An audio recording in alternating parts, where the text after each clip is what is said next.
انا الفازلين، العلبه ام 15 جنيه اللي مركونه على التسريحه من ايام جدك وستك. انا كنز يا فوزيه وانت مش واخده بالك، وفي الفيديو ده هقولك على استخدامات مش هتخطر على بالك.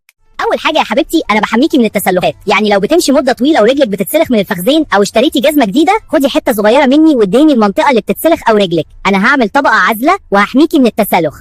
تاني حاجه، ازاي تنقذي شفايفك لو كانت مشققه ومقشره؟ يا بنت ده عيب في حقك، بسرعه هاتي حته مني مع شويه سكر خشن وقلبيهم كويس واعملي بيهم سكراب لشفايفك لمده دقيقتين، وهتلاقي شفايفك بقت زي الحرير. والبنات اللي رجليها مشققه وجلد رجلها خشن، خدي مني الخلاصه، قبل ما تنامي ادهني رجلك بالفازلين والبسي شراب قطن، وهتصحي الصبح تلاقي رجلك ناعمه زي رجل الاطفال. نيجي بقى للفتيات اللي حواجبها منكوشه وكل شعره رايحه في اتجاه. يا حبيبتي الموضوع بسيط، جيبي فرشه حواجب نظيفه وخدي نقطه صغيره مني وسرحي حواجبك لفوق، وهتفضل ثابته وشكلها مرطب طول اليوم.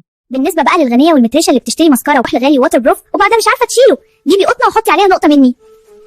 انا هدوب المكياج المقاوم للميه من غير ما احرق عينك زي المزيلات الكيميائيه. كنتوا تعرفوا ايه من الحاجات دي؟ لو عجبكم الفيديو اعملوا لايك واشتراك، ولو حابين جزء تاني من فوائد الفازلين قولولي في التعليقات.